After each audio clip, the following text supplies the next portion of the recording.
The views expressed in this interview are those of the individuals and do not reflect the official policy or position of the U.S. government, the Department of Defense, the U.S. Navy, or the Naval Postgraduate School.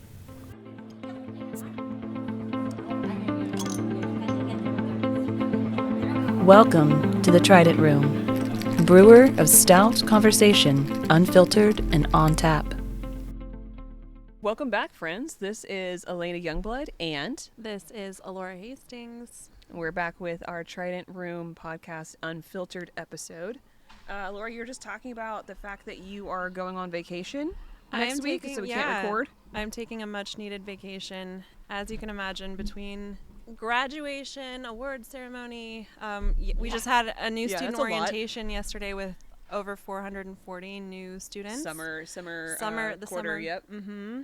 So, been very busy, but now it's time to relax. I'm going to Hawaii. Nice. So if anyone out there has any Hawaii recommendations, send them my way.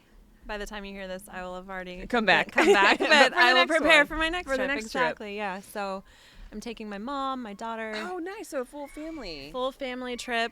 My mom's never been to Hawaii. My daughter's been once. This will be my third time. Okay. But I'm by no means an expert. I just kind of go out there and see what you enjoy. Yeah, I mean, that's kind of a great way to approach a vacation, I think. I've been a couple times, mainly for Navy and for business, so like going for RIMPAC, which is just it's not worth explaining the acronym, but it's basically huge it's a huge multinational exercise that we do I forgot even now how many years. I think every 2 years, if not every 4. Your brain has been doing other things. My brain's lately, in other things. So and it's been a while since I've It's since reasonable I've done that you don't remember the specifics. frequency of this. But it's a huge thing. It's all the countries getting together, playing games, and then going out and doing war games out on the ocean. So it's really fun, but they have to plan it. So I went to a couple of those planning meetings, cool. And then I visited a friend of mine just to enjoy their company. So their company happened to be in Hawaii because of their military as well. Okay. And what island did you go visit? It was in Pearl Harbor. Okay, for all of them. Okay. And then so I didn't really actually like vacation right. the way like a tourist would. I think. Like fruity umbrella drink on the beach. Yeah. So I haven't done that yet. So that's still on my bucket list. There you go. And there's a few. One of my master chief at my previous command, he had been stationed there, so he was giving me a couple of places to go, but like kind of like MWR places that you can go snorkel and that kind of stuff. So yeah, our command chaplain here is actually from Hawaii, so he gave me a fantastic email full of all the nice itinerary of things to do. You can't beat that. You cannot beat local knowledge. I agree. So what's new with you? Let's see. I am currently working on stage managing Heathers in my free time outside of PhD. I still can't get over the fact that you choose to stage manage on top of pursuing a PhD. I'm somewhat loving it. Like I'm secretly enjoying all of the Excel spreadsheets that go into making sure that everything is working out between departments and all of the prep work that goes into it. So I'm terrified that I'm going to miss something and that the rehearsals are going to go like absolutely sideways. But hopefully I've got like the schedule down. It was hard for me to picture the electronic calendar to make sure that the blocking, the choreography, the music. Heathers is a beast of a show. I don't think. Oh, plane. Airplane. I don't think you mentioned. So it's Heathers. It's Heathers. Okay. Yeah. It's a beast of a show. It's gonna be great, and the cast is just stacked. How big is the cast? We have all of the named characters we have someone for, and then for ensemble we have even the named ensemble is 6. Let's see. I think there's like 5 or 6 depending on where we land when we start. And then you have all of the named cast: Veronica, JD, Kurt, Ram, the Heathers themselves. There's 3. Right. You have the faculty, Coach Ripper, Principal Gowan, Mrs. Fleming. all of those people. So it's actually a really large cast, which is going to be quite the challenge for the small stage that they have. Right, and something, I go to Paper Wing a lot, as you know. Yes, I do. The casts are pretty small in general. They like to reuse actors to play different roles. And so I think having this big cast will be nice. It'll remind me, I think, like Sweeney. Would it compare to Sweeney? Actually, it's a little bit bigger of a cast than even Sweeney. Wow, okay.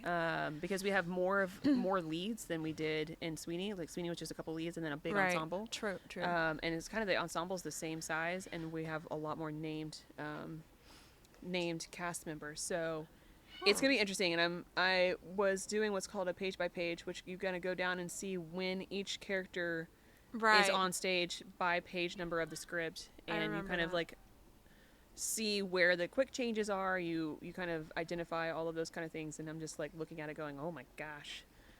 So we start rehearsals on Monday, and we open in August, like late August and through September. So I can't get around how quick that is. Yeah, I don't think a lot of people understand how much work it takes.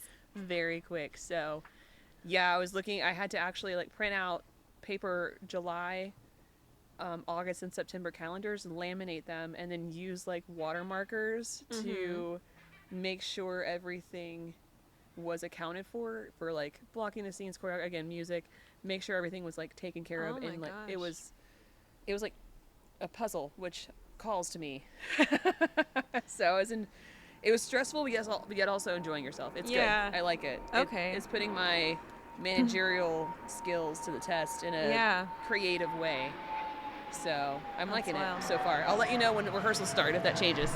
Oh yeah, no problem. Yeah, that'll be funny. Yeah. So that's pretty much my big thing that I've been. Other than school, the reason that I'm here. School and stage managing. That's insane. You ready for the question? I am ready. All right. Yeah, let's do it. Randomly drawn question. Let's see what we're going to talk about today. We don't have Anthony today, so.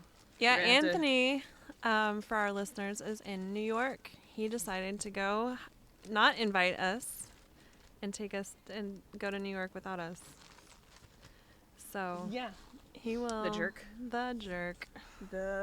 I hope he's having a lot of fun. He just went through his written exams for his PhD. Oh, he deserves it for sure. Yeah, 100%. And I think he had 5 of them, which is just crazy. On our last recording, he was actually here after one of his exams. I remember that. And he was just wiped. Okay, so I've drawn from the mug what our question is. Are you ready for this? I'm not sure based on your facial expression right now if I am. It depends. So, all right. So what are your thoughts on TikTok? On the TikToks? On the TikToks. Oh, boy. Yeah. I don't have it. I've never used it.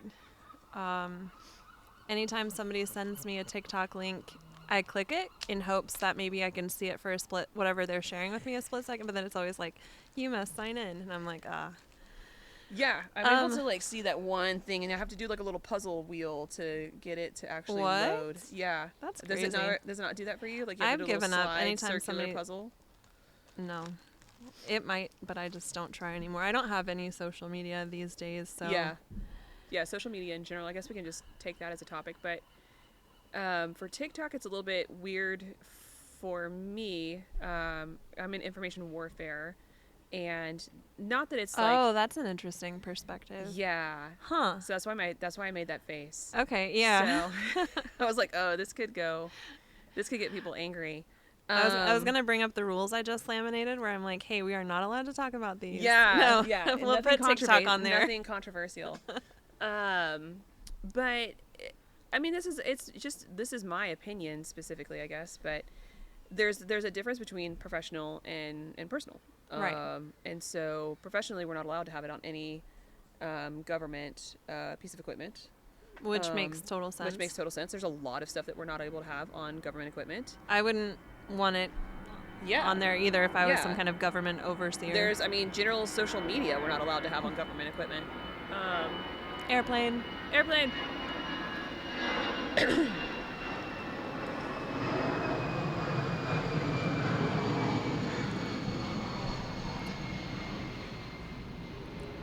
And then there's just a general community-wide recommendation to not, but that doesn't mean you can't. To not be not participate to not have an account in general. Mm-hmm. Just because of the data collection and the history behind that, and right, the origins of all of that, or how information, where it goes, the amount of information that people can get from one image, yeah, is the geolocation and everything like that. Geolocation. Yeah. I saw some kind of post where this woman, she posted just something random, like the grass outside of her house, and they found her. They can there's a lot of people that they literally show that they can find you. Yes, based on the grass outside of your house or something like that. Yeah. And so I get like, oh, we found your name, and so then we found your family on Facebook, and we found that your dad got divorced twice before we found a previous wife, and then her pictures of whatever, and like it just goes it's crazy. From you would think nothing. a nothing picture. Yeah, it's let alone scary. Other intelligence agencies or anything that's out there. Yeah. So I mean, I personally don't think I'm doing anything that would interest anybody in order to... You're like, look at my cats. Yeah, I have cats. You're welcome. I have 2 Maine Coons. You're welcome to look at them. Yeah. And then... But it's frustrating for me on a personal level because there's a lot of stuff that's happening in the artist world that is based off of TikTok. What do you mean by that? So one of my... people are going to hate me or they're not. One of my current ADHD obsessions is a concept album called Epic. And EPIC? EPIC. Okay. So it's the guy who wrote it, Jorge Riviera Hans or something of that nature. He's from Puerto Rico, I believe. And he's kind of like a second Lin-Manuel Miranda. No. Yes. He literally... What? They're comparing him to him, and it's so funny because they actually just posted that they had dinner together. Oh, that's the other day. Funny. It's so cute.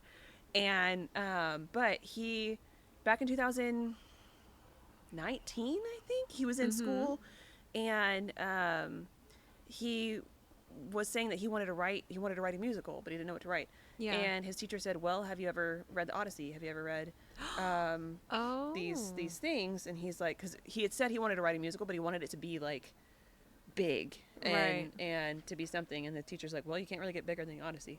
Yeah. And or the Iliad or whatever, right? Yeah. And so he read that, and he decided to write a musical about the Odyssey, and he called it Epic. And so he, for 2 years, I think he wrote and rewrote the lyrics. He composed the music. Like, he sings the lead character, and he's good.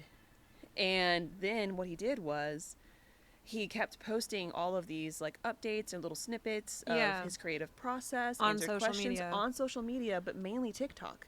And then he held auditions for the other parts. So like all the gods and goddesses, all the other characters within the concept album, he held auditions through TikTok worldwide and created a cast. Only through TikTok. What? And created a cast of amazing singers. To voice all of these characters. So it's not just him singing all the different characters. It's actual people that he got together in a recording studio. He got funding and, all this different stuff through the use of TikTok. And they've just, the creators of it have made it so easy to express your creativeness and run your whole process through it. And so a lot of other people, not just him, he didn't start it, he wasn't the beginning of it, but a lot of people are using the access that they have through this platform to hold auditions for something that's legitimately a piece of their work and their business. And so, like, as an artist in me, I'm like, I want to do it, I want to audition. But the professional in me is like, well, you've been recommended to not have that for very good reasons. Right. And so it's just kind of like just not a hard conflict, but a conflict nonetheless of fair. You see that it's working for these people. There might be repercussions, but they're not easily seen. And so it makes it a little bit frustrating to follow through. Yeah. Huh. That's interesting.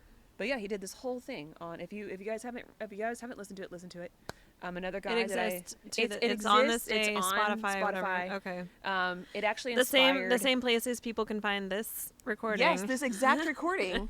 You can then go back to your search bar and after you listen to our episode. Epic. And he just announced the other day that he's starting work on Iliad because everyone's like, "What are you going to do now?" Because the whole concept album is out now. So he's doing another Iliad. So it'll be another 2 years before we can listen to that one. But everyone's just dying. And then he inspired another person that I follow called Casper Fox, who I think is adorable. But he has a really good ear for. Is it a music. white fox? It is. What? Furry white fox. No. But he got introduced to Epic through another guy named Mortius. Okay. And the two of them, Mortius does a lot of the lyrical analysis and feelings and artistic analysis, and then Casper does he can hear the music and the themes in the music really well. Okay. And it's fantastic to watch the two of them. Huh. So he got inspired by Epic, and he's doing his own Stories from Styx as a concept album, and he too is doing auditions through TikTok and all of this stuff. So it branches out, and it has a lot of far-reaching effects, but again, the professional side of me being in the information domain, you see downfalls a lot or downsides a lot easier. Now it's up to the individual to determine whether or not those downfalls or downsides are worth the positives, and that just is going to differ for as each is person. life. You know, are the consequences worth the are risk? The consequences worth the risk? Interesting. So, yeah. From someone who doesn't have TikTok, pardon me, in general. I've noticed what I believe to be, and I have it a little bit, there's a wrinkle that those who are on their phone a lot tend to get on their neck. Right here. That is look I at my neck. thought you were going to be like a metaphorical wrinkle. No, it's a literal wrinkle. Do you see it? And then it's because our necks are down looking at our phones constantly. You will not be able to not notice it. It's not so much. Do I have that? Do I have it? A little bit, yeah. I'm on my phone. And it has nothing to do with your weight. It has nothing to do with your athleticism. It's because you're looking down at your phone? It's because you're looking down at your phone a lot to cause that wrinkle. It's a smile wrinkle for social media. And I've noticed it with other people. I can't. And in myself. So that's... A smile wrinkle for social media. Yeah, that's the title of this episode. I can't. But you will notice it, and for the three of you who are out there also listening, you will also. But I look, because it's some celebrity or some influencer had posted that they were like self-conscious. Social media. That they were like, I noticed this wrinkle that I have, but it's okay because other celebrity has it too, and they're skinny as a rail, and they're the Kardashians fit. all have the same wrinkle. Yeah, let's look. I mean, unless they're gonna get Botox, they're like, hey, this area we'll here. We'll know whether or not they get Botox because we know they're on their phones all the time. If they don't have the wrinkle, that's my story, and I'm sticking to it because it's lining up with all. Yeah, that's fair. I'll take it. And it reminds me the same way that I try to be mindful of other things. I'm like, don't be down on your phone because you're gonna get the wrinkle of shame. I think any book girly or anybody that does books will also have the same wrinkle though, because you do the same thing when you look down at a book, even though it's not a screen. Yeah, but we don't read nearly as much as a society. You don't read nearly as much as we do being on our phones down. And then the book girlies are also on their phones with the Kindles. With the Kindle apps and yeah. all that, Yeah, it's just something that I've noticed, and I've noticed when people don't have it, and it tends to be like a different generation that isn't focused on their phones. I will admit that I do doom scroll a lot. Yeah. So I have to get better at doing that. Instagram is just addicting as all get out for doom scrolling.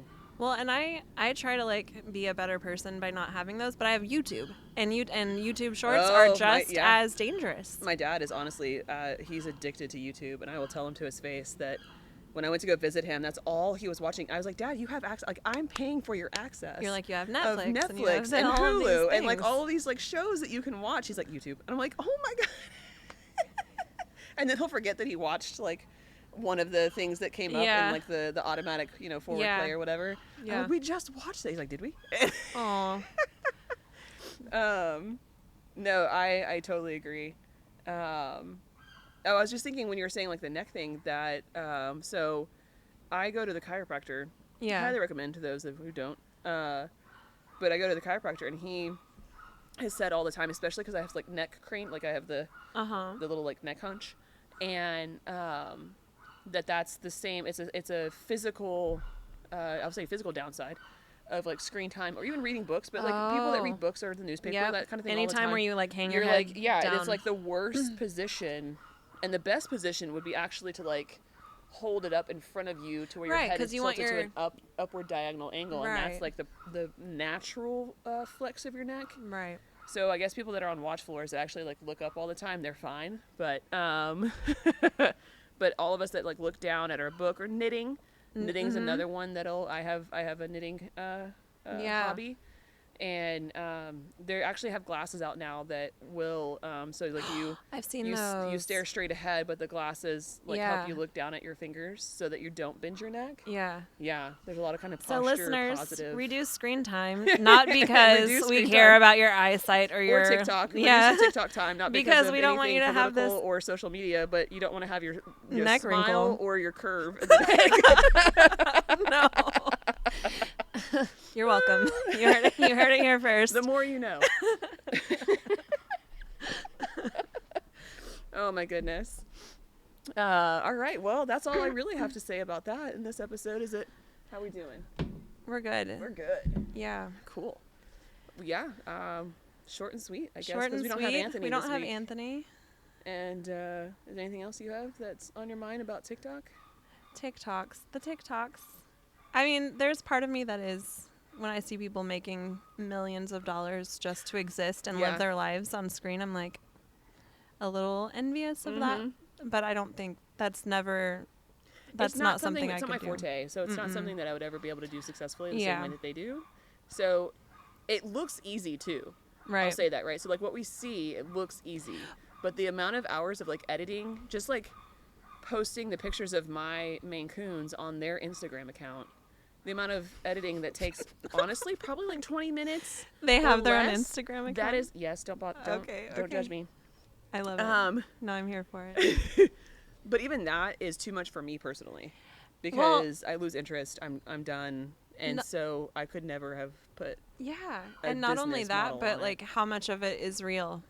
It's not. None of it is real. So they're putting in all this work to have a fake lifestyle online. Yeah. And it's just too much energy for me. I would probably for like 3 join. seconds. I can't do fake forever. I would probably join if it was the real stuff. I would love that. I'm a reality TV gal. So like you show me all the weird parts of your life. The scenes love that. Or the ones that like show you how they filmed their day, like the day of the life or whatever, and they like the reel itself is just them eating an apple or like going to the bathroom or whatever, but they show like the stand of the phone, and then they show like pushing play and then going back and eating the apple and then coming back and pushing like stop and then like moving it. That's or the transitions much, where they're like changing clothes and like throwing the clothes in the air. See, I prefer those. I like when those videos come I look across. behind the scenes stuff too. I really do. It's one of my favorites. Bloopers, any of that kind of stuff that they show, kind of the joy the effort that it takes to make something that is quote unquote magical. That's why I like theater and movies and all kinds of stuff. But I agree. Well, good discussion. Yeah. Thank you, listeners. Thank you again for tuning in, and we'll see you again next time on Trident Room Unfiltered. Cheers. Cheers. Thanks for joining us in the Trident Room. For more information about today's guests and topics, please visit the show notes online at nps.edu/Trident Room Podcast. The Trident Room Podcast has been brought to you by the Naval Postgraduate School Alumni Association and Foundation. For questions, comments, and suggestions, please email us at tridentroompodcasthost@nps.edu.